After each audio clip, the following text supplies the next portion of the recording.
හොඳයි කවුරුත් සාදු කියලා නමස්කාරය කියන්නේ.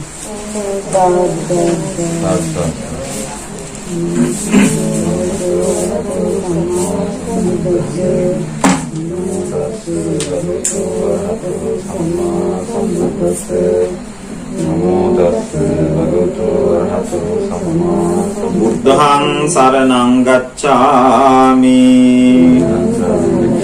ධම්මං සරණං ගච්ඡාමි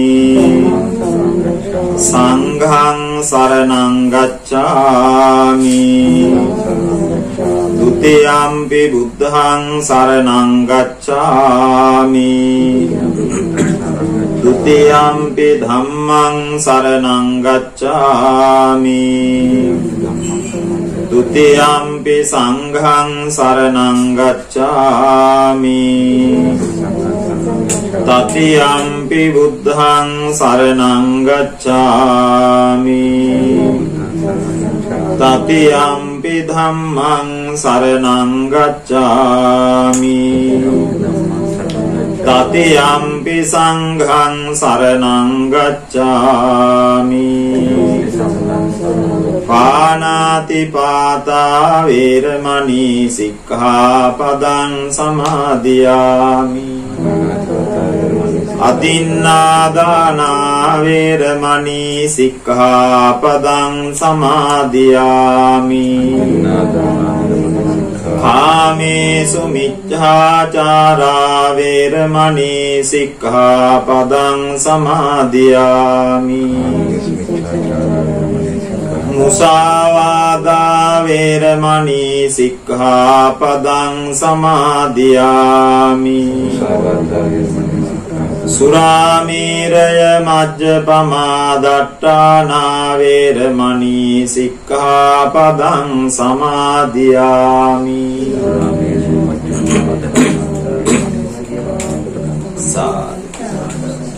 สมังตาจักรวาลีสุอัตรากัจฉันตุเดวตาสัทธัมมังมุนิราจัสสะสุนันตุสักกะมุขดังธัมมัสสวนะกาโลอะยังบาดันตาธัมมัสสวนะกาโลอะยังบาดันตาธัมมัสสวนะกาโลอะยังบาดันตานะโมตัสสะภะคะวะโตอะระหะโตสัมมาสัมพุทธัสสะนะโมตัสสะภะคะวะโตอะระหะโตสัมมาสัมพุทธัสสะ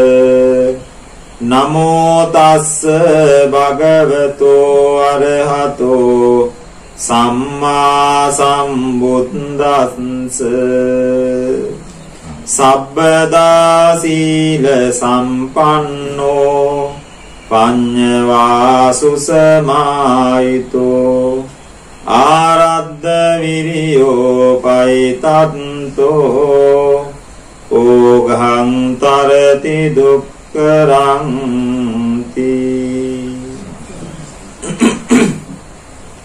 සද්ධර්ම ශ්‍රවණාබිලාසී ශ්‍රද්ධා බුද්ධි සම්පන්න පින්වතුනි මේ අවස්ථාවේ ඔබ සෑම සියලු දෙනාම ඒකරාශීව සූදානම් වෙන්නේ උදාරතර පින්කමක් සිදු කරලා වටිනා යුතුයකමක් සම්පූර්ණත්වයට පත් කරන්නට මේ නිවසේ ගෘහ ප්‍රදානීව වාසය කරලා මීට 3 මාසයකට උඩදී අභාවයට පත්වන්නට යෙදුණු ජයලාල් රෝහණ මහත්මයා සිහි කරලා එතුමාගේ භවගාමී ජීවිතය සුගතිගාමී කර දීමේ බලාපොරොත්තුවෙන් පුණ්‍යානුමෝදනාවන් සිද්ධ කිරීමේ උදාර යුතුයකමයි මේ සිද්ධ කරන්නේ.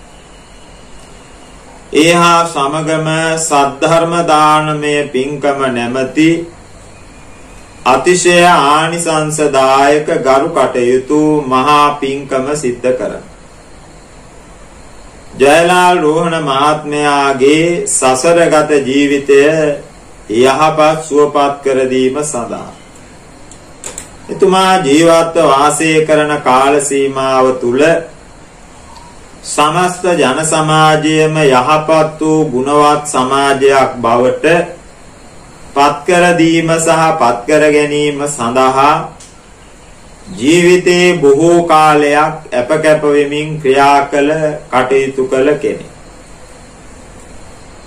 බුදුරජාණන් වහන්සේ වදාළ ආකාරයට ධර්මයේ පිළිබඳව මනා පරිචයක් අවබෝධයක් භාෂා සාහිත්‍ය පිළිබඳව හොඳ දැනුම් සම්භාරයක් කලාව සාහිත්‍ය පිළිබඳව මනා පරිචයක් ඇතිව එතුමාගේ ජීවන ගමන ගතවන්නට යෙදුණා. ඒ තුලින්ම ලබාගත් නිවුණු සැනසුණු ස්වභාවය එතුමාගේ ක්‍රියාවන් තුළ බොහෝ අවස්ථාවල අපි දැක්කා. මේ නිසාම තමන්ගේ දැනුම ලෝකයට සමාජයට රටට තමන් උපන් දේශයේ මිනිස්සු වෙනුවෙන් ලබා දෙන්නට ඔහු ඊටාම අනලස්ව ක්‍රියා කළ කෙනෙක්. පරාර්ථේහි යෙදීම පරත්තං පටිපජ්ජත කියලා බුදුරජාණන් වහන්සේ වදාළ මේ බුදු වදනට අනුව පරාර්ථ චර්යාව අර්ථවත් කරලා තමයි ඒ ක්‍රියාවලියෙහි නියුක්ත වුනේ. මිල මුදලකට එහා ගිය මහා සමාජ මෙහෙවරක් සිදු කරන බලාපොරොත්තුව තමයි ඔහුගේ හදවතේ හැම වෙලාවකම පැවතුනේ.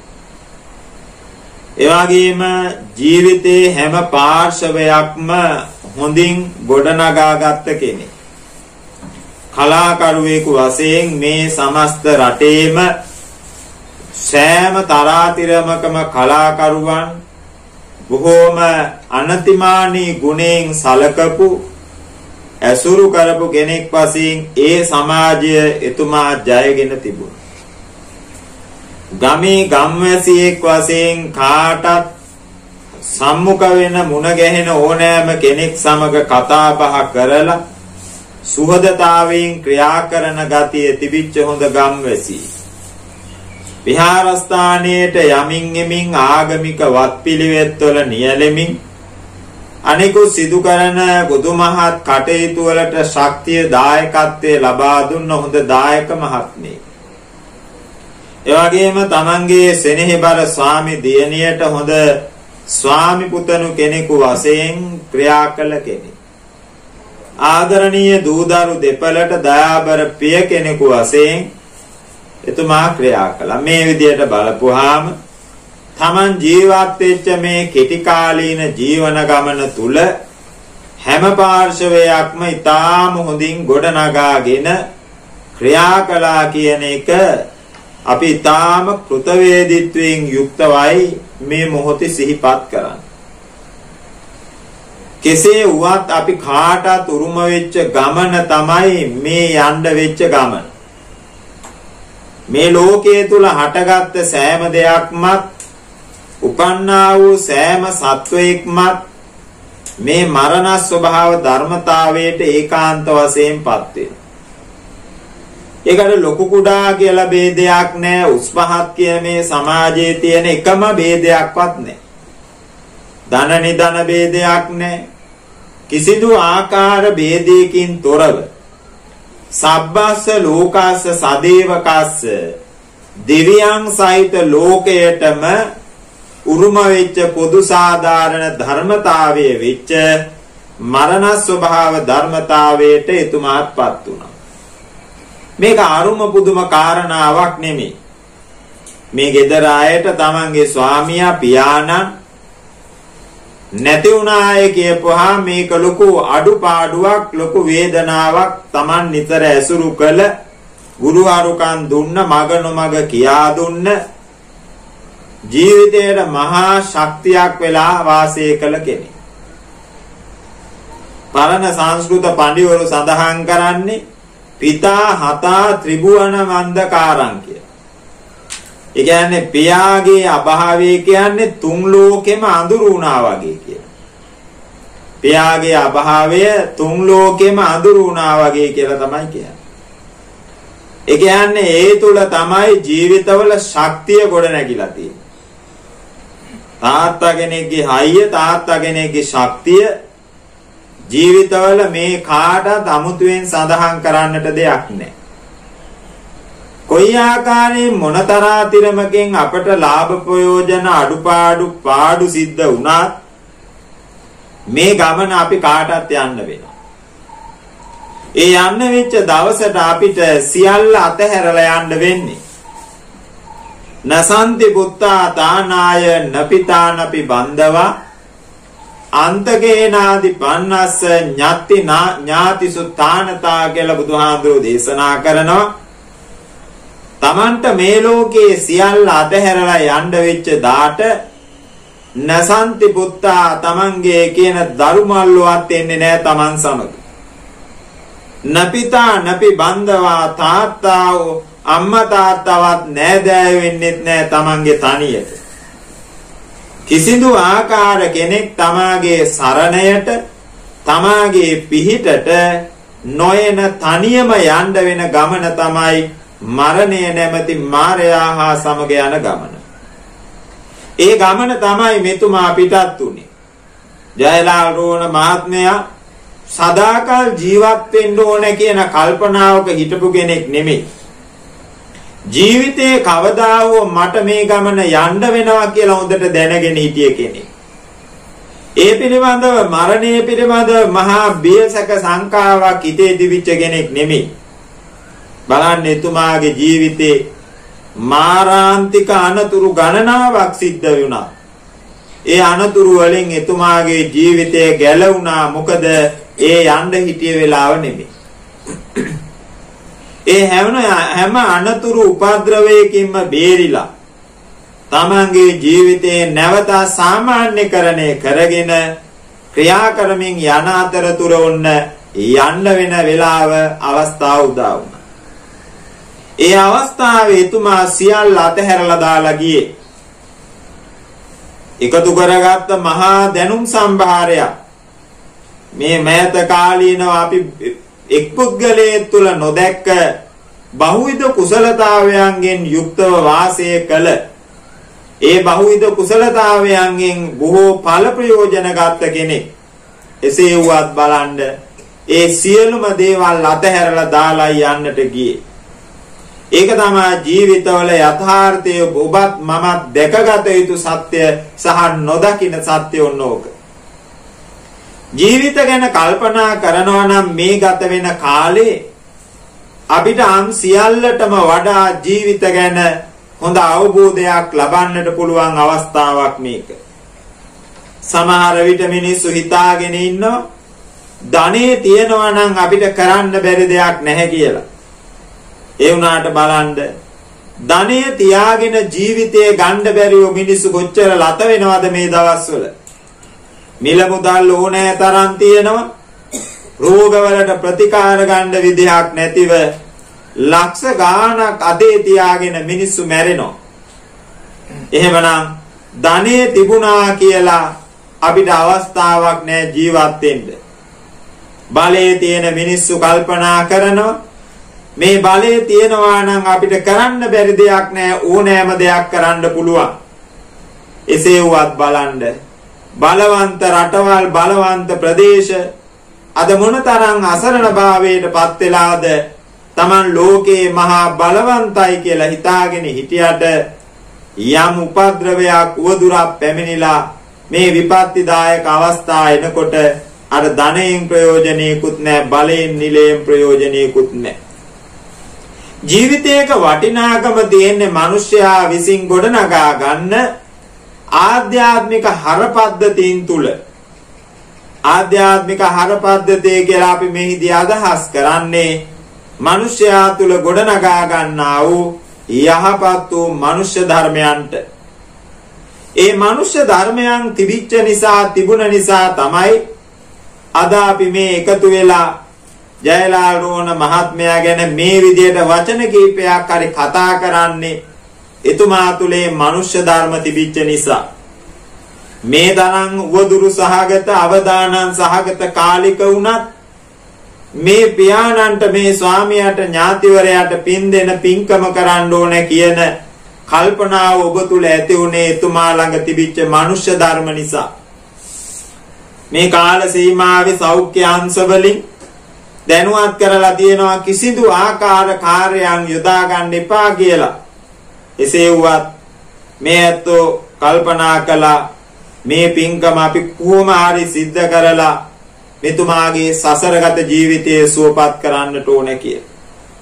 ජයලාල් රෝහණ මහත්මයාට මං හිතන්නේ නෑ පින් ඕනැවිච්ච කෙනෙක් කියලා.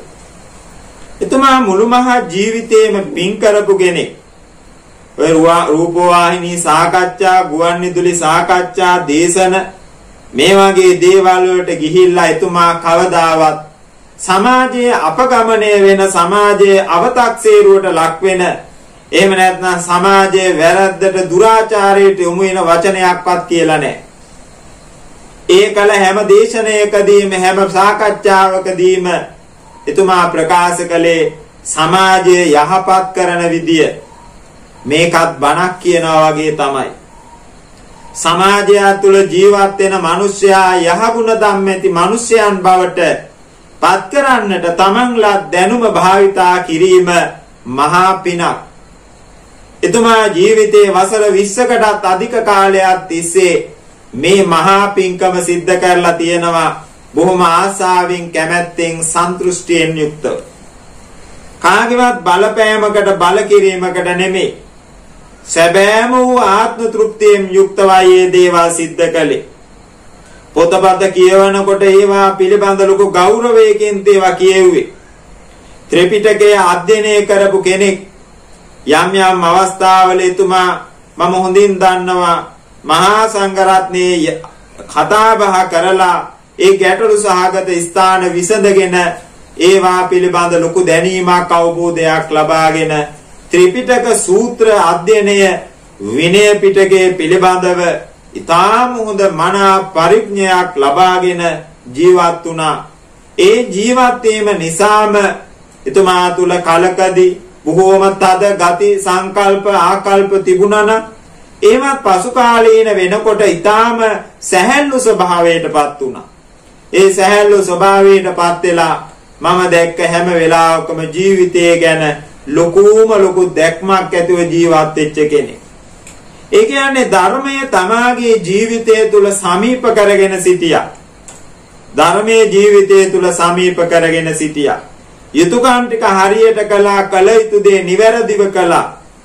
මෙන්න මේ විදිහට තමන්ගේ ජීවිතය තුල උඟා පින් සිද්ධ කරගත්ත නිසා ඒ පින මං හිතන්නේ අපිට තව තවත් පින් දෙන්නට අවශ්‍ය වෙයි කියලා. එසේ වුවත් මේක අපේ යුතුයකම. මේක අපේ ඥාති ධර්මයේ, මේක අපි කළ යුතු දෙයක්. මේක අපි කළ යුතු දෙයක්. දරුවෝ වශයෙන් කල්පනා කරනකොට තමන්ගේ දයාබර පියාණන් වෙනුවෙන් කළ යුතු දෙයක් මේ. අතජපන පේතානං කාලකතානං අනුපදස්සති. සිංහලවාද සූත්‍රයේ මෞපිය යුතුයකම් පිළිබඳ දූදරු යුතුයකම් ගැන සඳහන් කරන අවස්ථාවේ පැහැදිලිවම බුදුහාමුදුරුවෝ වදාරනවා දූදරුව හදන අම්මලා තාත්තලාගේ තියෙන අපේක්ෂා බලාපොරොත්තු ටිකක් ගැන. ඒ අපේක්ෂා බලාපොරොත්තු අතර අවසාන බලාපොරොත්තුව තමයි අපි මැරිච්ච කාලෙක අපිව සිහි කරලා අපේ දරුවෝ අපිට පින් දෙයි කියන කල්පනාව බලාපොරොත්තුව. ඒ කල්පනාව බලාපොරොත්තුව ඉටු කිරීම තමයි මේ මොහොතේ එක් පාර්ශවයකින් සිද්ධ වෙන්නේ, සම්පූර්ණත්වයටපත් වෙන්නේ. මේ දරුවෙකුටවත් තමන්ගේ ජීවිත මේ ආකාර විය යුතුයි කියලා බලපෑම් කරපු කෙනෙක් නෙමෙයි. ජීවිතයක තියෙන ස්වාධීනත්වයේ එතුමා හොඳින් අවබෝධ කරගෙන ඒ පුද්ගලයා තුළ තියෙන විභව කුසලතාවයන්ට අනුව තම තමන්ගේ ජීවිත ගොඩනගා ගන්නට අවශ්‍ය මඟ පෙන්වීම කරපු කෙනෙක්. ඒ නිසා අද අපි හැම දිනම එකතු වෙලා මේ වටිනා පින්කම සිද්ධ කරලා එතුමාගේ සසර ගමන යහපත් සුවපත් කර දෙන්න කිසියම්ම වූ ආකාරයකට පින්මාදි ස්වභාවයකින් ඉන්නවා නම් මේ පින අරගෙන සුගති භවයකටපත් වෙන්න කියන මේ ආශිංසනය ප්‍රාර්ථනාවයි සිද්ධ කරන්නේ. ඉතින් පෞගිය දවසේ විහාරස්ථානයට ගිය වෙලාවේ අපේ මේනකා ගුරුතුමිය සිහිපත් කළේ ජයලාල් මහත්මයාව අඩුම තරමේ සිහිනයකින්වත් දැක්කේ නෑ එතුමා හොඳ තැනකටම යන්න ඇති කියලා. ඒක එසේම විය යුතු කාරණාවක්, එසේම විය යුතු සත්‍යයක්. ඒ නිසා අපි මේ යුතුයකම සිද්ධ කරලා එතුමාගේ භවය සුවපත් කරගන්න, සංසාර ගමන කෙටි කරගන්න ප්‍රාර්ථනා කරන එක, ආශිර්වාද කරන එක තමයි සිද්ධ කරන්නට ඕන. ලෝතුරා බුදුරජාණන් වහන්සේ වදාළ දහම් පදයක්. සබ්බදා සීල සම්පන්නෝ පඤ්ඤවා සුසමාහිතෝ. සීල සම්පන්න භාවය කියලා කියන්නේ ජීවිතයකට ඊටාම වටින දෙයක්. මේ ඉන්න අපි කවුරුන් තුලත් ලොකු කුඩා ભેදයකින් තොරව, ආගම් ભેදයකින් තොරව හැම කෙනෙක් ළඟම හැම වෙලාවෙම හිතේ තියෙන්න ඕනෑ දෙයක් තමයි සීල සම්පන්න භාවය. සීලය කියලා කියන්නේ පින්නතුනේ පුද්ගලයෙක්ගේ ආධ්‍යාත්මික ගුණයන් තුල වර්ධනය කරගත යුතු දෙයක්. සීලය බාහිර දේවල් වලින් මැනගන්නට බෑ. සීලය බාහිර දේවල් වලින් මනින්න බෑ. කෙනෙක්ගේ කතා බහ තුලින්, කෙනෙක්ගේ ගමන බිමන තුලින්, ඇවතුම් පැවතුම් තුලින්, චර්යාවන් තුලින් ඒවා තුල අපිට පුද්ගලයෙකුගේ සීලය පිළිබඳව මැනගන්නට හැකියාවක් ඇත්තේ නැහැ. ලෞතුරා බුදුරජාණන් වහන්සේ ජීවමානව වැඩ වාසය කරන සමයේ කෝසල මහා රජතුමා අරමුණු කරගෙන උන්වහන්සේ මෙන්න මේ ආකාර දේශනාවක් සිද්ධ කරනවා.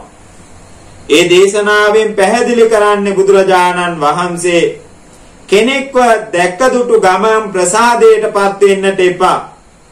කෙනෙක්ව දැක්ක දුටු ගමන් එයා සීල සම්පන්නයි කියලා ඒ පුද්ගලයා ගැන අවබෝධයක් එහෙම නැත්නම් විශ්වාසයක් ඇති කරගන්නට එපා. ඒ කිසියම්ම පුද්ගලයෙක්ව මෙයා සිල්වත් කෙනෙක්ද, මෙයා ගුණවත් කෙනෙක්ද, මෙයා ආකල්ප සම්පන්න කෙනෙක්ද කියලා අවබෝධ කරගන්නට නම් ඒ පුද්ගලයාවේ තැනැත්තාව අපි ඇසුරු කරන්නට ඕනේ. එසේ ඇසුරු කිරීමෙන් පමණයි පුද්ගලයෙකුගේ යථා ස්වභාවය හඳුනා ගන්නට අවස්ථාවක් හැකියාවක් තියෙන්නේ. සීලය සම්බන්ධ කාරණාවත් මේ විදිහමයි. පුද්ගලයෙක් දැක්ක දුටු ගමන් සීල සම්පන්නයි කියන්න බෑ. බාහිර චර්යා තුල මනින්න බෑ. බොහෝ වෙලාවට පින්නතුනි අපි දකිනවා යහපත් වූ සත්පුරුෂ පුද්ගලයන් වගේ අසඤ්ඤ සුසඤ්ඤතානංගි ව්‍යංජනේන අසඤ්ඤතා ලෝකමිමංචරಂತಿ. ලෝතුරා බුදුරජාණන් වහන්සේ කොසල් රජතුමාට දේශනා කරනවා, රජතුමනි මේ ලෝකේ වැඩිපුරම ඉන්නේ මහා සංවර වෙච්ච මිනිස්සු වගේ, හොඳ හැදියාවක් තියෙන හොඳ හැදුණු මිනිස්සු වගේ වැඩිපුරම දකින්න ඉන්නේ අසංවර මිනිස්සු තමයි. එහෙම අසංවර මිනිස්සු චර්යාවන්ගෙන් දුර්වල අය, කිසිදු ආකාර ගුණයක් සීලයක් හැදියාවක් නැති මිනිස්සු සමාජය තුල මම සිල්වතා මම ගුණවතා කියලා පේන්න දරන උත්සාහය තමයි වැඩිපුර තියෙන්නේ. අපි ජීවත් වෙන සමාජ වටපිටාව දිහා බලපුවාම මේ කාරණේ අපට වඩාත් හොඳින් අවබෝධ වෙනවා. සමහර කෙනෙක් ඉන්නවා අපි හොඳාකාරවම දන්නවා මේ පුද්ගලයා මහා දුසිල්වන්තයි කියලා. කිසිදු ආකාර ගුණයක් ආකල්ප සම්පන්න බව මනුස්ස ගුණ ගෑවිලාවත් නැහැ. හැබැයි ඔහු බාහිරට පේනවා බොහෝ වෙලාවට මහා සිල්වතෙක් ගුණවතෙක් වගේ. අපේ රටේ බොහෝ අය මේ පින්නතුන්ට එක එක පුද්ගලයා පිළිබඳව මැන බලන්නට පුළුවන්. රටේ පාලනය කරන මිනිස්සු දිහා බලපුවාමත් අපිට මේක පේනවා. අපි හිතන් ඉන්නවා අනේ හරි හොඳයි, බොහොම ලස්සනට සුදට ඇඳගෙන ඉන්නකොට දක්ෂේරම පේන්න hina වෙනකොට අද්දික උස්සලා වඳිනකොට අම්මේ තාත්තේ කියලා කතා කරනකොට අපි හිතනවා අනේ මෙයා තමයි හොඳම කෙනා කියලා.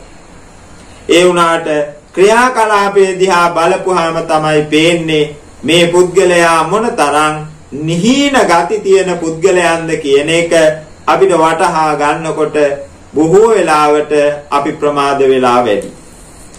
බොහෝ වෙලාවට අපි ප්‍රමාද වෙලා වැඩි. ඒ නිසා පින්නතුනි පුද්ගලයෙකුගේ සීලය කියන එක අවබෝධ කරගන්නට මන බලන්නට අපි යම් යම් නිර්ණායක භාවිතා කරන්නට ඕනේ. කෙනෙක් සීලවන්තයිද? ඒ පුද්ගලයා හැදියාවකින් යුක්තයිද? කියලා පුද්ගලයා පිළිබඳව ඕනෑම කෙනෙක් මන බලන්නට නිර්ණායක කීපයක් බුදුරජාණන් වහන්සේ දේශනා කරනවා. ඒ තමයි පළවෙනි නිර්ණායකය තමයි ඒ පුද්ගලයාව දීර්ඝ කාලයක් ඇසුරු කරන්න. දීර්ඝ කාලයක් ඇසුරු කරනකොට ඔහු මොන විදිය කෙනෙක්ද කියලා අපිට තේරෙනවා. හොඳ කෙනෙක් වශයෙන් සමාජයට පේන්න ඉන්න නරකම නරක කෙනෙක්ද?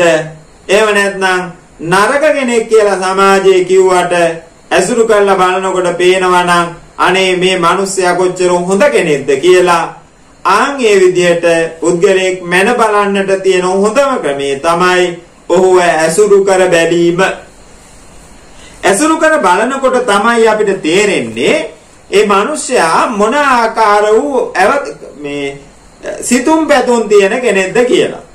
ඔය දැක්ක දුටු ගමන් මිනිස්සු විශ්වාස කරන්න ගිහිල්ලා දැක්ක දුටු ගමන් පුද්ගලයන්ට වසඟ වෙන්න ගිහිල්ලා වසී වෙන්න ගිහිල්ලා බලන්න අද ජීවිත කීයක් නම් අකාලයේ නාස්ති කරගෙන තිබෙනවද? අකාලේ ජීවිත කොච්චර නාස්ති කරගෙන තියනවද? මොකද අවබෝධය නැතිකම. අවබෝධය නැතිකම නිසා අවබෝධය ඇති කර නොගැනීම නිසා දැන් අවබෝධය නැතිකමටත් වඩා උතන තියෙන්නේ අවබෝධය ඇති කර නොගැනීම නිසා පුද්ගල ජීවිතය විනාශ භාවයටපත් වෙනවා. සමහර අය ඉන්නවා ඊටා මේ සම්‍යක් දෘෂ්ටික භාවයේ එහෙම නැත්නම් වැරදි දේවල් පසුපස ගමන් කරන අය යම් යම් ආගමික සංකල්ප පස්සේ දුවගෙන යන අය එක පාට දෙයක් දැක්කහම මේක හොඳයි කියලා හිතාගෙන පස්සේ යනවා. රටේ ලෝකෙ හුඟක් දේවල් දිහා බලපුවාම එමය.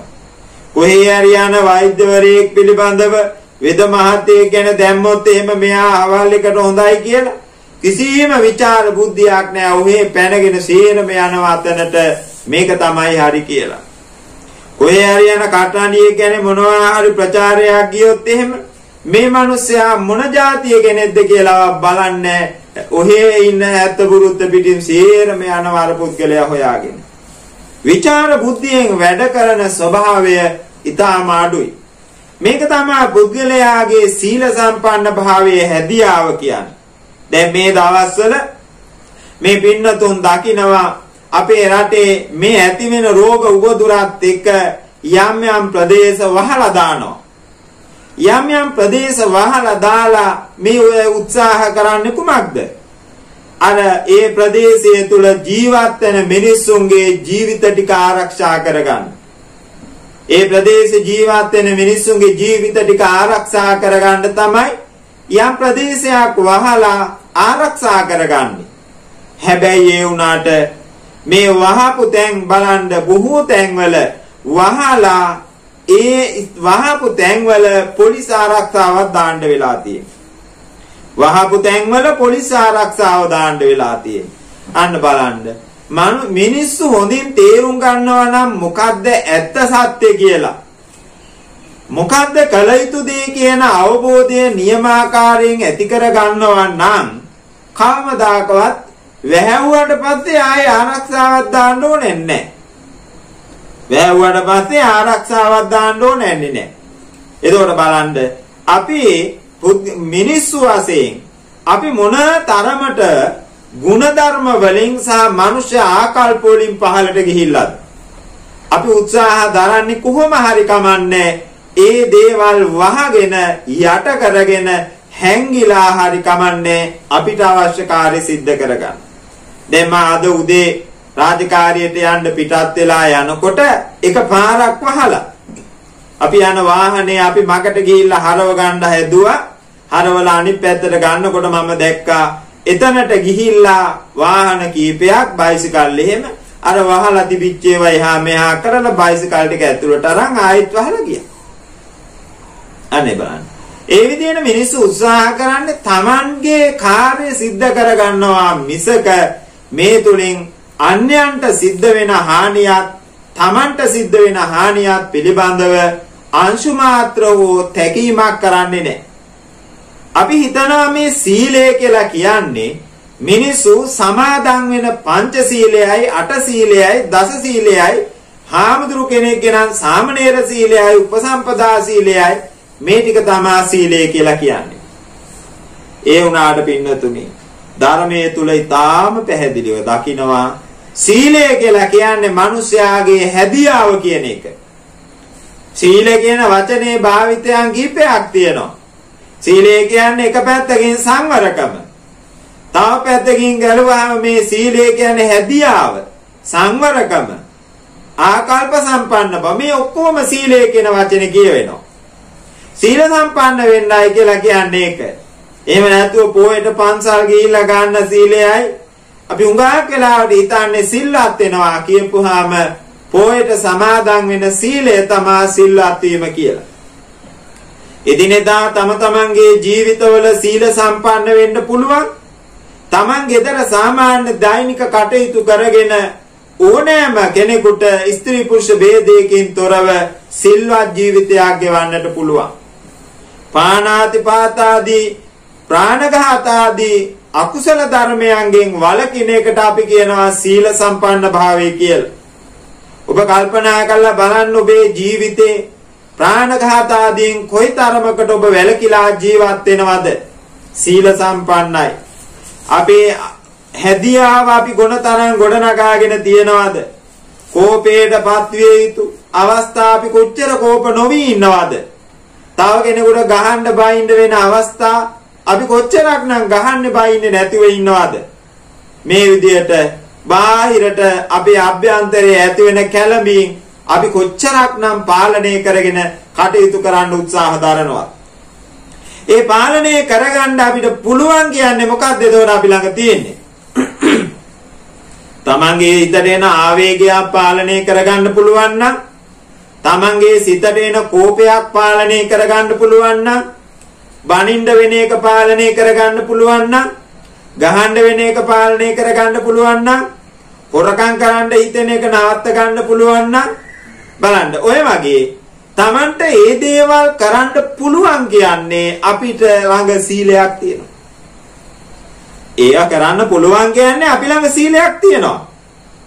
අපිට හුඟක් වෙලා තියෙන්නේ අපි ළඟ තියෙන දේවල් අපි දන්නේ නැහැ තියෙන දේවල් තියෙනවා කියලා. හුඟක් දේවල් අපි හිතන් ඉන්නේ මේවා මේ ආචාර්යමත් ප්‍රාතිහාර්ය වලින් පහළ වෙන්න ඕන දේවල් කියලා තමයි හිතන්නේ.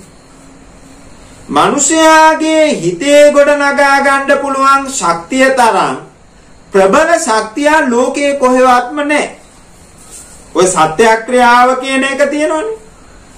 කෙනෙකුට සත්‍යක්‍රියාවක් කරන්න පුළුවන් නම් ඒ සත්‍යක්‍රියාව ඊටාම ප්‍රබල දෙයක්.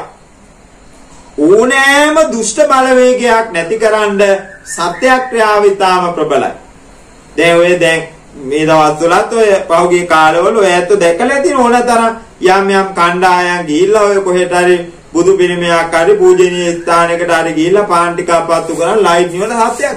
ඒවා හුදෙක්ම බලන්න ද්වේෂ සාගතව කරන ඒවා.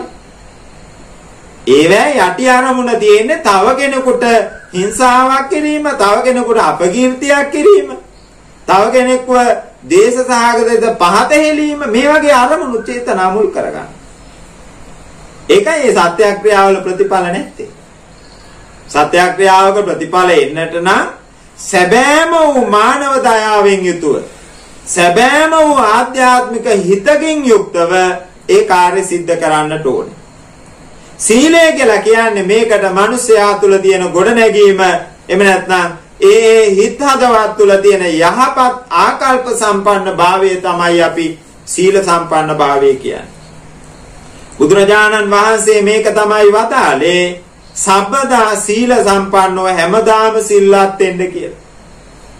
කෙනෙකුට ඕක අපි සාමාන්‍ය ජන සමාජ ජීවත් වෙන මිනිසෙකුට කිව්වොත් එහෙම හැමදාම සිල්වත් වෙන්න කියලා.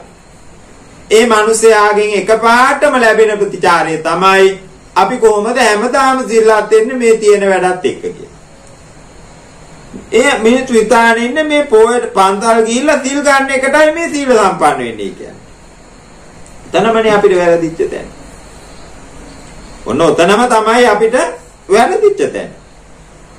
අපි උඟාක් දේවල් අපේ ජීවිතයයි ධර්මයයි කියන එක දෙකක් කියලා හිතන්න. ජීවිතයයි ධර්මයයි කියන එක දෙකක්. දැන් සීල පංචශීල සමාදන් වෙනකොට අපි කියනවානේ දැන් අදින්නාදානා වේරමණී සික්ඛාපදං සමාදියා. මේක අපි ශික්ෂාවක් වශයෙන් සමාදන් වෙනවා නොදුන්න දේ හොර හිතින් ගන්න නෑ කියලා. හරි? නොදුන්න දේ හොර හිතින් ගැනීම. ඔය අදින්නාදානාය කියලා කියන්නේ හොරකම විතරක්ම නෙමෙයි. හරි? නොදුන්න දෙයක් හොර හිතින් ගැනීම. එතනදී ඔය කාරණාව පිළිබඳව දැන් ඇතැම් බෞද්ධ රටවල් තියෙන ඒ රටවල මේවා හොඳින් ක්‍රියාත්මක වෙනවා. කිසියම්ම කෙනෙක් රාජකාරියකට ගිහිල්ලා අපි හිතමුකෝ පැය 6ක් හරි පැය 8ක හරි රාජකාරියකට යනවා කියන. පැය 8ක් රාජකාරිය එහෙම නැත්නම් පැය 6ක් රාජකාරි කරන්න ඕන කෙනෙක්. තමන්ගේ රාජකාරී කාලයෙන් පැයක් දෙකක් කොහේ නිකරුණේ කයිවාරුකක ඉඳලා කාලේ නාස්ති කරලා ගෙවලා දානවා නම් ඒකත් තොරකම.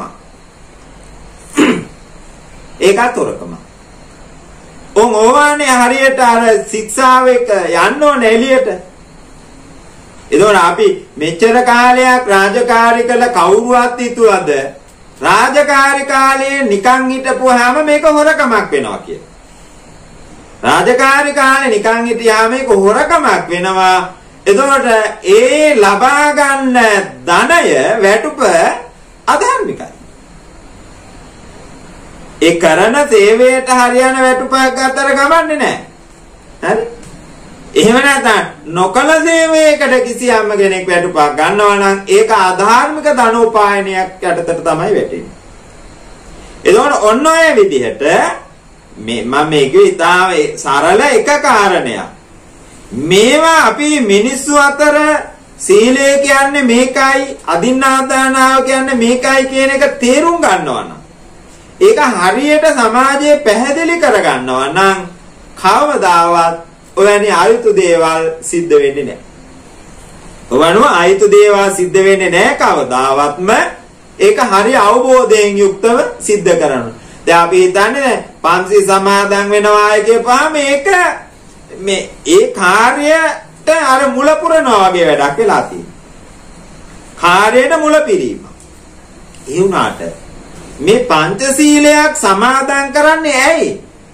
දැන් මේ ඔයත් බණ අහන්න වාඩි වෙනකොට මම ගා වාඩි වෙලා සාදු කියලා নমස්කාරය කියලා පංචශීල සමාදන් වෙන්න කියලා. හරි? ඒ පංචශීල සමාදන් වෙන්නේ කියලා කිව්වේ මේ බණ පටන් ගන්න ලෑස්ති කරගන්න ආරම්භය සටහන් කරන්න අර වෙඩිල්ල පත්තු කරනවා වගේ එකක් නෙමෙයි.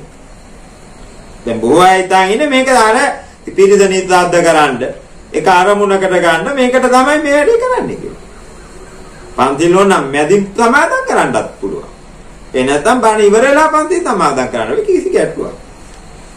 එයි මේ සෑම පුණ්‍ය ක්‍රියාවක් සිද්ධ කරනකොටම හැම පින්කමක්ම කරනකොට ඉස්සෙල්ලාම පන්තිල සමාදන් කරවන්නේ.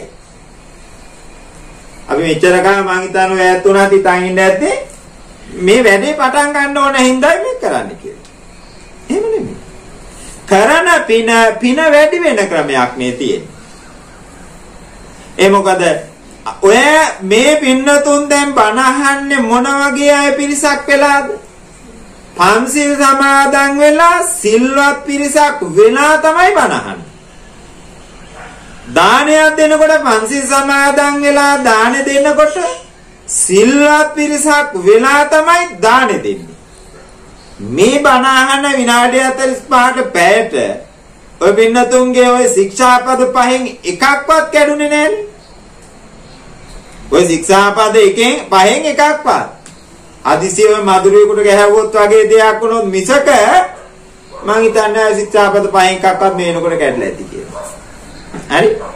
එතකොට යම් කුසල කර්මයක් සිද්ධ කරනකොට යම් පිනක් සිද්ධ කරනකොට ඒ පින වඩාත්ම වැඩි මහානිසංසදායක වෙන්න නම් මහානිසංසදායක වෙන්න නම් ඒ පින සීල සම්පන්න වෙලා ඉඳන් තමයි ඒක කරන්න ඕනේ.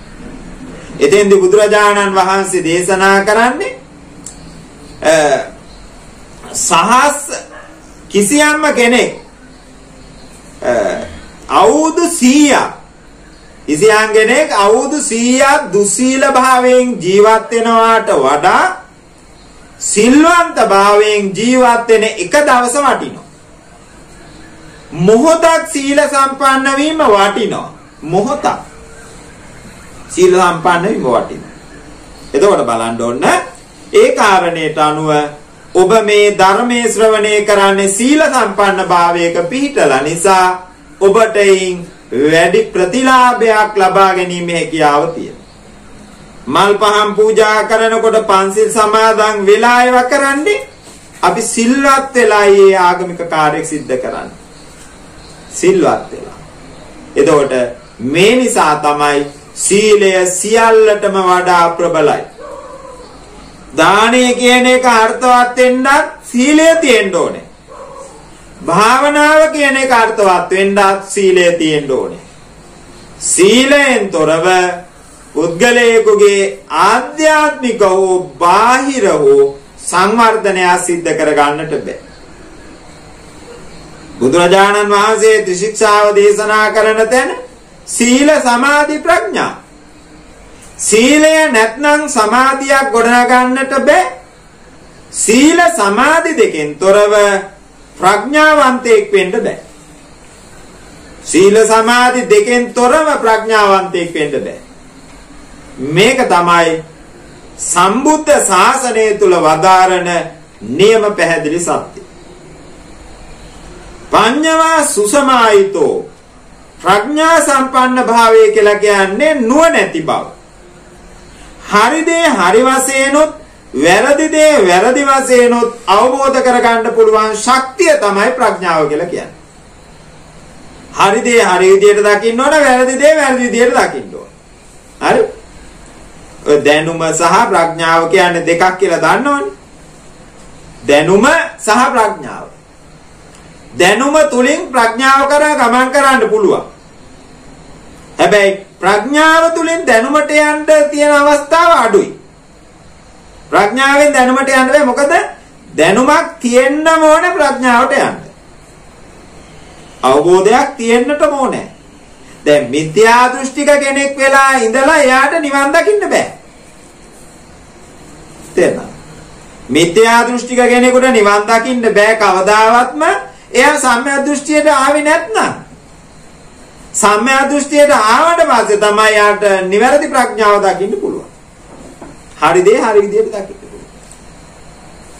ඒකනේ බුදුරජාණන් වහන්සේ දක්වන්නේ තමන් කොයිතරම් හොඳ මිනිසෙක් වෙලා උපන්නා. තමන් ජීවත් වෙන උපන්න ප්‍රදේශය මිත්‍යා දෘෂ්ටිකයන් බහුල ප්‍රදේශයක් නම් ඒක උට පින් කරන්න බැරි අකාලයක් වශයෙන් තමයි දක්වන්නේ. ඔය කෙනෙකුට පින් දහම් කරගන්න බැරි කාල 8ක් ගැන කියනවනේ. කාලය 8ක්. ඒ 8න් එකක් තමයි Taman කොච්චර හොඳ කෙනෙක් වුණත් දුර්දාන්ත පුද්ගලයෝ ගොඩක් මැද උපදිනවා නම් එයාට පින් කරගන්න තියෙන අවස්ථාව අඩුයි. ප්‍රඥාව කියලා කියනවා එතකොට හරි දේ හරි විදියටත් වැරදි දේ වැරදි විදියටත් දකින්න එක.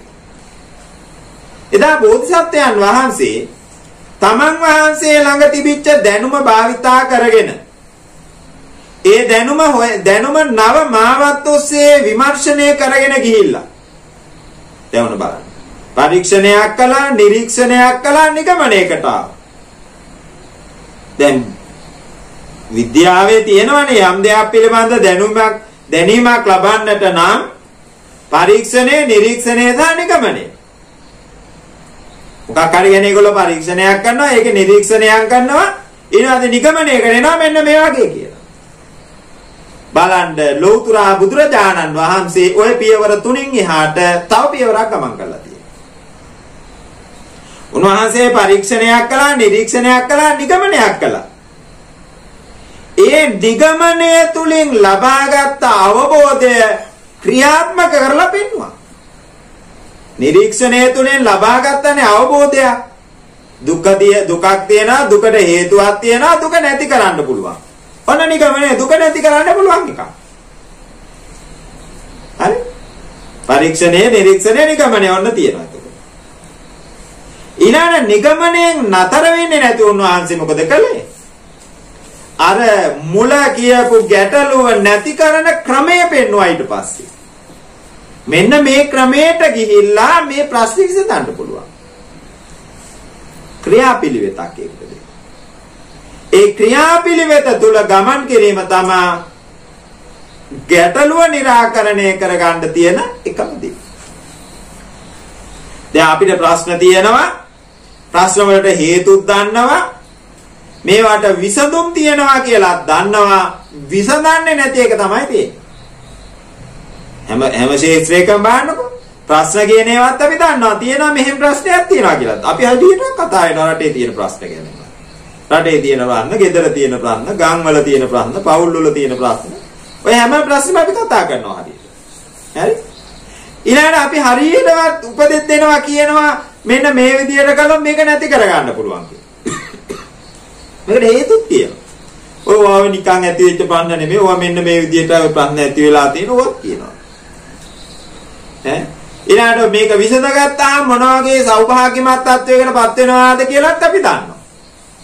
මේ ප්‍රශ්නේ විසඳගත්තොත් මෙන්න මේ විදියට වෙනවා කියලාත් දන්නවා. හැබැයි විසඳන්නේ නැහැ. විසඳ ගන්න අපි උත්සාහ කරන්නේ ඒ සඳහා ක්‍රියාපිළිවෙතක් නැහැ, ගමන් කිරීමක් නැහැ, ක්‍රමවේදයක් නැහැ, හඳුන්වා දීමක් නැහැ. රටේ තියෙන ප්‍රශ්නත් හැමදාම එතන තියෙන එකයි. රටේ තියෙන ප්‍රශ්නත් මේ ප්‍රශ්න තියෙන තුරාවට තමයි රට පාලනය කරන දේශපාලකයන්ගේ පැවැත්ම තියෙන්නේ. පාලකයන්ගේ පැවැත්ම තියෙන රටේ ප්‍රශ්න තියෙනවා. මේවා විසඳුනොත් ඒ මිනිසුන්ට පැවැත්මක් නැතු වෙනවා. ජාතිවාදී ගැටලු තියෙන තුරාවට තමයි ඔවුන්ගේ පැවැත්ම තියෙන්නේ. ඒ නිසා ඔවුන් කවදාවත්ම ජාතීන් වශයෙන් එකතු වෙන්න දෙන්නේ නැහැ. ඒගොල්ලෝ එකතු වෙලා සාකච්ඡා කරලා කරන වැඩක් ඔය. බලම්බලගේ ජාතිය ගැන බලාගන්න අපි මේ ජාතිය ගැන බලා ගන්නවා. මේ පිරිස ඈත් කරලා තියෙන තුරාවට තමයි ඔවුන්ගේ යහපැවැත්ම ඉස්සරහට ගොඩ නැගීම සමෘද්ධිය තියෙන ඔවුන්ගේ. රටක තියෙන ගැටලුත් ඒ වගේ. ශාසනයක තුල තියෙන ගැටලුත් ඒ වගේ. ඒ වගේ මේ හැම පැත්තක්ම පිළිපින්නතුනි අපි අවබෝධ කරගෙන වැදගත් වෙන්නේ තම තමන් ක්‍රියාත්මක වීම. දැන් බෝධිසත්වයන් වහන්සේ මේ ඔක්කොමල යන්නේ මේ විදියයි මාත් ඔය ඕන එකක් වෙද්දෙන් කියලා පැත්තකට වෙලා හිටියානම් බුදු කෙනෙක් කියලාගෙන ලෝකෙ පහළ වෙන්නේ නැහැ. මේ වගේ නෛර්යානික ශාසනයක් ලෝකෙට පහළ වෙන්නේ නැහැ. ඒ සියල්ල ගොඩ නැගුණේ චින්තන විප්ලවයක් තුල. හිතන විදිය වෙනස් කළා මිනිස්සු. සිතන විදිය වෙනස් කළාම නව මාවත් ඉවර වෙනවා. වෙනස් ආකාරයකට හිතන්න පුරුදු වෙන්න ඕනේ හැම දෙයක් ගැන. ගතානුගතිකව හිතන්න ගියාම සමහර දේවල් වල අපි පරිහානියටපත් වෙනවා. ගතානුගතික හොඳ සිතුවිලි තියෙනවා නැතුව නෙමෙයි. ඒකයි මම කිව්වේ. හැම දෙයක් ගැනම ගතානුගතිකව හිතන්න ගියොත් මේ වගේ තත්ත්වයන්ට අපිට මුහුණ පාන්නට සිද්ධ වෙනවා. නුවණැති බව කියන එක පාසලකින් අධ්‍යාපනයකින් පමණක් ලබන්න බෑ. එකෙන් ලබන්න පුළුවන් දැනුම. දැන් මේ දවස්වල විභාග පාස් වෙලා ළමයි විශාල ප්‍රමාණයක් ගැන යම් යම් දේවල් ප්‍රකාශ වෙනවා, සාකච්ඡා කරනවා, අගය කරනවා, ප්‍රශංසා කරනවා. මේ ඉන්න අයගේ බොහෝ පිරිසක් ඉන්නවා අද මේ වර්තමාන අධ්‍යාපනයේ තියෙන එක්තරා මහා දුර්වලතාවයක් තමයි දැනුම තිබ්බට අවබෝධය නැහැ. දැනුම තිබ්බට අවබෝධය නැහැ. ගණන් ටික ඉගෙන ගත්තට මේ ගාන අපි භාවිතා කරන්නේ කොහෙටද කියලා දන්නේ නැති කමින් තමයි ගණන් එපා වෙලා. දැන් ඔය සමීකරණද කුලකද ඕවා කියන ඕක කොතනකවත් ප්‍රායෝගික භාවිතා කරන තැනක් අපිට නැහැනේ ජීවිතවල. ප්‍රායෝගික ජීවිතයට සම්බන්ධ වෙනවා නම් ඔය හැම කාරණාවම ඉගෙන ගන්න ලේසි එකයි. එකතු කිරින් අඩු කිරින් වැඩි කිරින් බෙදින් ටික දන්නවා. ඔය අරෝමයා ගන්න හින්දා තල්ලි යතේ තියෙන හින්දා කඩේ යන හින්දා ඒවයි දන්නවා. ඉන්හා භාවිතයක් දන්නේ නැහැ බොහෝ දෙනෙක්. ඉතින් අර ඉගෙනගත්ත දැනුම භාවිතයට යොදා ගන්නට ඕන. ඉගෙනගත්ත දැනීම භාවිතයට යොදා ගත්තාම තමයි පූර්ණ අවබෝධයක් ඇති පුද්ගලයෙක් බිහි වෙන්නේ. පූර්ණ අධ්‍යාපනයේ ඉලක්කය නම් ඒක තමයි. ඉලක්කය ඒක වුණාට ඒ ඉලක්කයට යන්න ඕනේ පුරවැසි පිරිසක් අධ්‍යාපනය තුලින් නිර්මාණය වෙන්නේ නැහැ. ඒ නිසාම තමයි බොහෝ සමාජ ගැටලු දැන් මේ ගත වෙච්ච දශක දෙකක වගේ කාලේ අවුරුදු 20ක වගේ කාලේ සමාජ ගැටලු තවත් දැඩි වෙලා තියෙන්නේ අධ්‍යාපනයෙන් හිස් වෙච්ච මිනිස්සු පිරිසක් තමයි බිහි කරලා දෙන්නේ. හිස් වෙච්ච මිනිස්සු. දැන් ඔය සියලු දේවල් මේ සමාජ අසාධාරණේ අරව මේවා කියලා කෑ ගහන අය කොච්චර ඉන්නවද විශ්වවිද්‍යාලවල? විප්ලව කරලා සමාජ අසාධාරණයට විරුද්ධව අපි මේවා කරන්න ඕන කියලා. ඔය විශ්වවිද්‍යාල වලින් 20 අවුරුද්දක් එළියට බහැපු ශිෂ්‍ය ප්‍රජාවනේ අද රටේ ඉහළ ධනතුරු ඔක්කොගෙම ඉන්නේ ඉතින් හැමතැනම. අර කියපු විප්ලවවාදී අදහස් අර අවුරුදු 4 ඉවර වෙලා පාර්ලිමේන්තුව බහිනකොටම ඉවරයි. ඒ අදහස් ඒ සමාජවාදී ඒ සංකල්ප තිබ්බනම් අද මේ රට කොයිතරම් ඉහළ තලයකට ගේන්න පුළුවන්. එක එක පුද්ගලයෝ තම තමන්ගේ අවශ්‍යතා සඳහා පුද්ගලයන් භාවිතා කිරීමේ ප්‍රතිඵලය තමයි අවසානයේ සමාජය බොහොම පරිහානික සමාජයක් බවට පත් වෙන්නේ. ඒ නිසා තමයි අපි නුවණැති වෙන්න ඕනේ, අපි ප්‍රඥා සම්පන්න වෙන්න ඕනේ කියලා කියන්නේ. ධර්මයේ තුල මේවට හරි ලස්සන ප්‍රවේශ තියෙනවා. ඊළඟ කාරණේ තමයි ආරද්ධ විරිය කියලා කියන උත්සාහ සම්පන්න බව. දැන් අපි දන්නවා මේ ගෙදර මේ අපේ ජයලාල් රෝණ මහත්මයාත් මේනකා මහත්මියත් මේ දෙපළ ජීවිතේ බොහෝම උත්සාහ සම්පන්නව ගොඩනගාගත්ත දෙපළ. තාම පුංචි තැන ඉඳලා ඉහළ තැන දක්වා ජීවිතේ Tamanට අද කාටත් අත නොපා ජීවත් වෙන්න පුළුවන් ජීවන ස්ථාවරත්වයක් ගොඩනැගුණේ Taman තුළ තිබිච්ච උත්සාහ සම්පන්න භාවයේදී.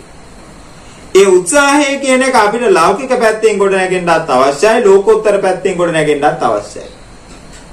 කිසියම්ම ගුණයක් මිනිසෙක් ළඟ නිකන් වැඩෙන්නේ නැහැ. කිසිම දෙයක් නිකන් සංවර්ධනය වෙන දේවල් නැහැ. අපි උත්සාහවන්ත වෙලා ඒක සංවර්ධනය කරගන්න ඕනේ. ඒ වගේම තමයි අපිට තව තියෙන්න ඕනේ පෙර පින කියලා එකක් තියෙන්නත් ඕනේ. පෙර පිනක් තියෙන්න ඕනේ. උත්සාහය වගේම පෙර පුණ්‍යවන්ත භාවය. ඒ පෙර පින තව වැඩි වෙනවා තමන් මේ ජීවිතය තුල කරගන්න යහපත් දේවල් තුල. උත්සාහ සම්පන්න භාවයෙන් තොරව උද්දමේනහි සිද්ධාන්තේ කාර්යානින මනෝරතයි නහි සුක්තස්ය සිංහස්ය ප්‍රවිශාන්ති මුකේ මුගා කියලා ඔය ඊතෝපදේශي තියෙනවා සංස්කෘත සුලෝකයක්. ඒකේ කියනවා සිංහයා කැලේ රජා කියලා.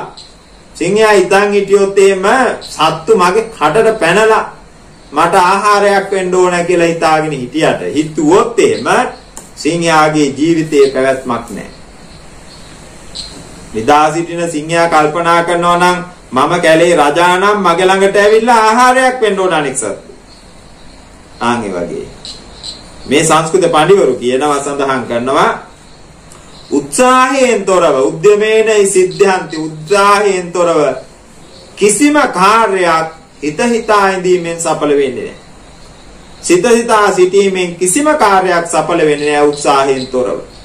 ඔබ කල්පනා කරලා බලන්න මේ ඉන්න සෑම සියලු දෙනාම තමන්ගේ ජීවිත ආද යම් තැනකට ගෙනල්ලා තියනවා නම් ඒ ගෙනල්ලා තියෙන ඔබේ උත්සාහය තුල ඒ ලෞකික දියුණුව ඔබ උද්‍යෝගමත් උත්සාහවන්තව ගොඩනගා ගත්තා නම් ඔබට බැරි නැහැ ඔබේ ජීවිතයේ ආධ්‍යාත්මිකවත් යම් තැනකට ගොඩනගා ගන්න උත්සාහවන්ත වෙන්න.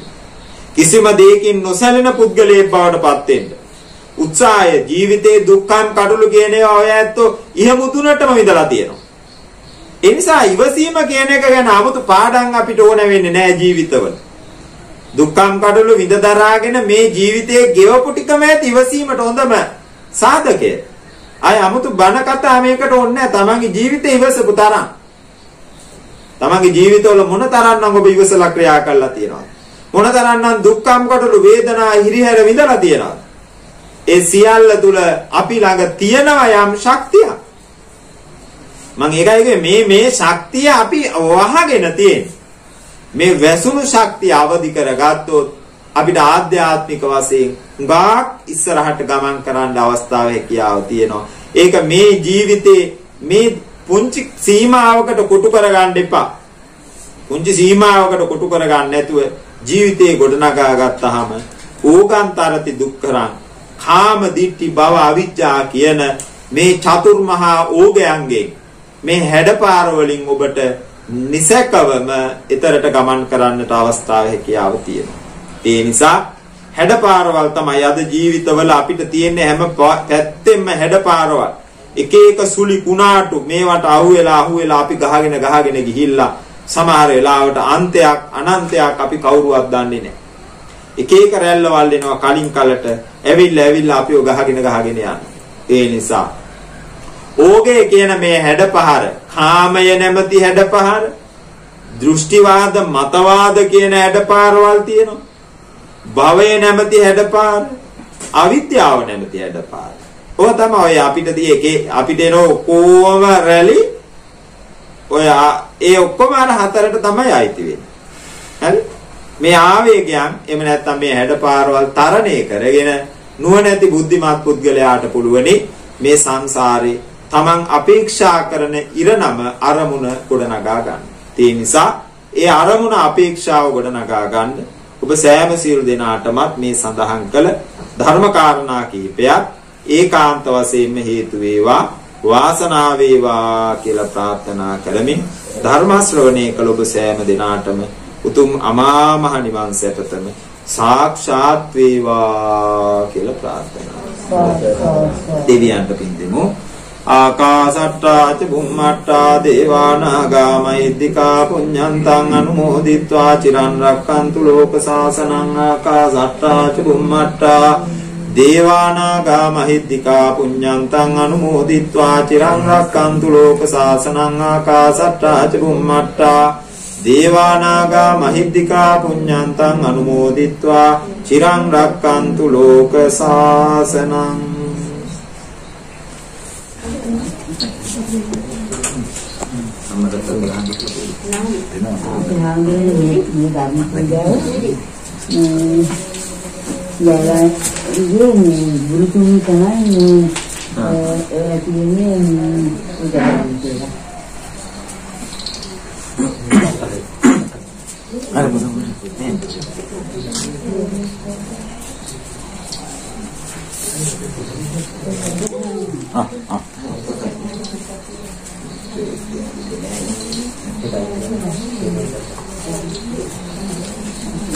Kau suari itu bagaimana? Suari itu bagaimana modal kan? සාදු කියන්න හැම දෙනාම දැන් මේ වෙලාවේ මේ පින්වත් හැම දෙනාම උතුම් වූ සද්ධර්මයේ ශ්‍රවණය කළා, ධර්ම ගෞරවකින් ක්‍රියා කළා, දහම් පඬුරු පූජා කළා, සියලු ආකාරයෙන් උදාර පුණ්‍ය සම්පත්තිය සිදු කරගත්තා. මේ විදිහේ උදාරතර පින්කම සිද්ධ කරගත්තේ මීට 3 මාසයකට උඩදී අභාවයට පත්වන්නට යෙදුණු අපේ ජයලාල් රෝහණ කලාකරුවාණන් සිහි කරලා ඒ තමන්ගේ සෙනෙහ ඇති ස්වාමි පුතණුවන් සිහි කරලා ආදරණීය පියාණන් සහෝදරයා සිහි කරලා පින් අනුමෝදන් කිරීමේ බලාපොරොත්තුෙන් යුක්තව. ඒ නිසා හැම දිනම කල්පනා කරන්න මේ වෙලාවේ උතුම් වූ ශ්‍රී සද්ධර්මයේ ශ්‍රවණය කිරීමෙන් ධර්ම ගෞරවකින් ක්‍රියා කිරීමෙන් දහම් පඬුරු පූජා කිරීමෙන් ලබාගත්තා වූ සියලු පුණ්‍ය සම්භාර ධර්මයන් සියලු දෙවියෝ අනුමෝදන් විත්වා දේවතා ආශිර්වාදයේ පිහිට ආරක්ෂාව බැහැම දිනාටම සැලසේවා. දෙවියන්ට අමා මහ නිවන් සම්පත් ලැබේවා කියලා සාදුනා. ඒ වගේම මීට 3 මාසයකට උඩදී පරලෝ සැපත් ජයලාල් රෝහණ මැතිතුමා ප්‍රධාන එතුමාගේ මව්පිය පරම්පරාවල මියගේ සියලු දෙනාටමත් මේනකා ගුරුතුමියගේ මව්පිය පරම්පරාවලින් මිය පරලෝකයේ ඥාතීන්ටත් මේ භූමිය වල වාසය කරමින් ඉඳලා මීට කලින් කිසියම්ම කෙනෙක් පින් බලාපොරොත්තු සිටිනවා නම් ඒ අයත් මේ පින් අනුමෝදන් වේවා. භවගාමී ජීවිතයන් සුගතිගාමී කරගනිත්වා සංසාර දුකින් මිදී නිවන් සැපතින් සැනසෙත්වා. බණාපු මේ පින්වත් සෑම දිනාටමත් මේ පින්කම සූදානම් කළ මේ ගෙදරාය ඉතින් මේ ඇත්ත විහාරස්ථානයේට බොහෝම හිතපක්ෂව බොහෝම කල්යාණ මිත්‍රත්වයෙන් ඇසුරු කරමින් මහා සංඝරත්නයේ විහාරස්ථානයේ සිදු කෙරෙන සියලු කටයුතු ධර්ම විද්‍යාලයේ බොහෝ දේවල් මේ හැම දෙයකටම බොහෝ ශ්‍රද්ධා සම්පන්න භාවයෙන් සම්බන්ධ වෙන කටයුතු කරන අය. ඒ නිසා ඒ හිතවන්තකම සම්බන්ධතාවයත් ඇතිව මේ පින්කම් වඩාත් අවබෝධයෙන් යුතුව හොඳින් සිද්ධ කරනවා. මේ ලබාගත් පින් මේ පින්කම සූදානම් කළ මේ ගෙදර වාසය කරන හැම දෙනාටම සම්බන්ධ වෙච්ච අයට සම්බන්ධ නොවි හරි මේ අවස්ථාව ගැන හිතමින් හරි ඉන්නවා නම් කවුරු හරි හැම දෙනාටම මේ ධර්ම ශ්‍රවණානිසංසයෙන් නිවන් සැපතම සිද්ධ වේවා කියලා ප්‍රාර්ථනා කරනවා. ධර්ම ශ්‍රවණේ කිරීමෙන් හා දහම් පඬුරු පූජා කිරීමෙන් ලැබුවා වූ සියලු ආනිසංස විපාක ධර්මයන් දෙවියන්ටත් නියගේ සියලු ඥාති වර්ගයාටත් ඔබ සෑම දෙනාටම සංසාර දුකින් මිදී අමා මහ නිවන් සුව පිණිසම හේතු ආසනා වේවා සිතායම දෙනම සාදර සිතින් යුක්තව පින් අනුමෝදන් විය යුතුයි. අභිවාදන සීලිස්ස නිච්ඡං වද්දාපචායිනෝ චත්තාරෝ ධම්මා වඩ්ඩಂತಿ ආයුවන්නෝ සුඛං බලං ආයුරාෝග්‍ය සම්පatti සග්ග සම්පatti මේවච අතෝ නිබ්බාන සම්පatti මිනාතේ සමිජ්ජතු.